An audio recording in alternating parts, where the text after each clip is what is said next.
चलिए एक बार फिर से खबर आ चुकी है बच्चन परिवार की बहू ऐश्वर्या राय बच्चन को लेकर। जी हाँ, ऐश्वर्या राय बच्चन जिन्होंने हाल ही में ससुराल के दिन अपना 50वां जन्मदिन सेलिब्रेट किया और इसके बाद से ही बच्चन परिवार चर्चा का विषय बन गया, क्योंकि यहाँ पर हर कोई सोशल मीडिया पर चर्चा कर रहा है ऐश्वर्या और बच्चन परिवार के बिगड़ते रिश्ते को लेकर। लेकिन आज हम बात करेंगे आपके साथ ऐश्वर्या राय के उस वक्त को लेकर जब ऐश्वर्या राय ने भी ईडी ऑफिस के चक्कर काटे थे। जी हाँ, आपको बताते चले कि ऐश्वर्या राय बच्चन को लेकर बहुत बड़ी खबर सामने आ चुकी है। दरअसल ऐश्वर्या राय बच्चन को लेकर कहा जा रहा है कि ऐश्वर्या राय बच्चन जब पनामा पेपर्स लीक मामले में ईडी ने नोटिस भेजा था ऐश्वर्या राय को, तो कैसे ऐश्वर्या राय बच्चन अपने चेहरे को ढककर ईडी के ऑफिस पहुंची और यहाँ पर उनसे किए गए कई सारे सवाल। इन सवालों में क्या सवाल थे और इन सवालों का क्या जवाब दिया था ऐश्वर्या राय बच्चन ने, तो देखिए रिपोर्ट। ऐश्वर्या राय से पनामा पेपर्स लीक मामले में ईडी ने क्या सवाल किए, इस पर आज हम आपको बताएंगे कि आखिर किन किन सवालों से जूझती नजर आई Aishwarya Rai Bachchan. Panama paper leak मामले में ऐश्वर्या राय बच्चन से ईडी ने तकरीबन 5 घंटे तक पूछताछ की थी। ऐश्वर्या से उनकी कंपनियां और बैंक अकाउंट्स के बारे में सवाल पूछा गया था। खबरों की मिली जानकारी के अनुसार ईडी ने ऐश्वर्या राय से पूछा कि उन्होंने $50,000 में खरीदी कंपनी महज $15,000 में क्यों बेच दी। अमिताभ बच्चन की बहू बनने के बाद कंपनियों को आखिर क्यों बंद कर दिया गया। ईडी ने दिल्ली के लोकनायक भवन में ये पूछताछ ऐश्वर्या राय बच्चन से की थी। ईडी के ऑफिसर्स ऐश्वर्या राय के लिए सवालों की लिस्ट तैयार करके आए थे। ईडी ने शाम 7:30 बजे ऑफिस से रवाना हुई थी ऐश्वर्या राय बच्चन। उन्होंने ईडी के सामने केस से जुड़े कुछ दस्तावेज भी जमा किए थे। साल 2016 में ब्रिटेन में पनामा की लॉ फर्म के 1.5 करोड़ के टैक्स दस्तावेज लीक किए गए। इसमें दुनिया भर के बड़े नेताओं, कारोबारियों और बड़ी हस्तियों के नाम सामने आए थे। इन लोगों पर टैक्स की हेराफेरी का आरोप से लेकर टैक्स अथॉरिटी की जांच भी इस मामले पर जुट गई।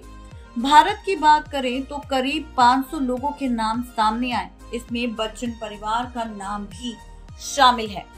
अमिताभ बच्चन को 4 कंपनियों का डायरेक्टर बनाया गया था।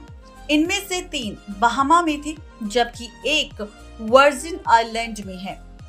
इन्हें 1993 में बनाया गया था।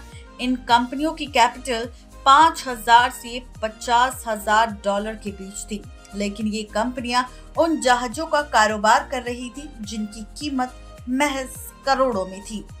ऐश्वर्या को पहले एक कंपनी का डायरेक्टर बनाया गया था, बाद में उन्हें कंपनी का शेयर होल्डर अनाउंस कर दिया गया। कंपनी का नाम एमिक पार्टनर्स प्राइवेट लिमिटेड था। इसका हेडक्वार्टर वर्जिन आइलैंड में था। ऐश्वर्या के अलावा उनके माता पिता और भाई भी कंपनी में उनके पार्टनर थे। ये कंपनी 2005 में बनाई गई थी। 3 साल बाद यानी कि 2008 में इस कंपनी को बंद कर दिया गया। जी हाँ, बिल्कुल ठीक सुन रहे हैं आप। बताते चले आप सबको कि इस मामले को लेकर कई तरह की चर्चा होना शुरू हो गई, जहां पर सवाल पूछे जाने लगे ऐश्वर्या राय बच्चन को लेकर। शादी के मंडप तक जब पहुंचा ऐश्वर्या राय बच्चन का रिश्ता अभिषेक बच्चन के साथ, उसी दौरान ऐश्वर्या राय बच्चन ने फैसला ले लिया था कि वो अब इन कंपनियों को महज $15,000 में बेचकर हमेशा के लिए इस कंपनी को बंद कर देगी, ताकि आगे आने वाले वक्त में उनका नाम किसी केस में ना जुड़े या फिर उनकी कोई इमेज खराब ना हो। लेकिन इसके बावजूद भी साल 2016 में जब फिर से पनामा पेपर्स लीक मामले पर सवाल उठे, चर्चा होनी शुरू हो गई, तो ऐश्वर्या राय को ईडी ने 2 बार पूछताछ के लिए बुलाया। ईडी ने 2 बार नोटिस भी दिया। मुंबई की ईडी ने कई बार ऐश्वर्या से सवाल पूछने की कोशिश की, लेकिन ऐश्वर्या ने ईडी के सवालों से बचने की बार कोशिश की। अब आपको बताते हैं कि ऐश्वर्या राय बच्चन को लेकर एक और खबर है। ऐश्वर्या राय बच्चन को जब दिल्ली के ईडी से नोटिस मिला तो यहाँ पर तो ऐश्वर्या राय बच्चन को आना ही था। दिल्ली आई ऐश्वर्या राय बच्चन से जब ईडी ने नोटिस भेजा और सवाल पूछने के लिए उन्हें तलब किया तो फाइनली ऐश्वर्या राय बच्चन स्पेशली मुंबई से दिल्ली आई और यहाँ पर ईडी के सभी सवालों का उन्होंने जवाब दिया। उन्होंने बताया कि उनके सवालों के पीछे की सच्चाई की है। उन्होंने राज खोला कि आखिर किस वजह से उन्होंने कंपनी की शुरुआत की थी। तकरीबन कई घंटों तक चली पूछताछ में कई सारे सवाल ऐश्वर्या राय बच्चन से पूछे गए थे, जिन सवालों की वजह से ऐश्वर्या राय काफी डर भी चुकी थी।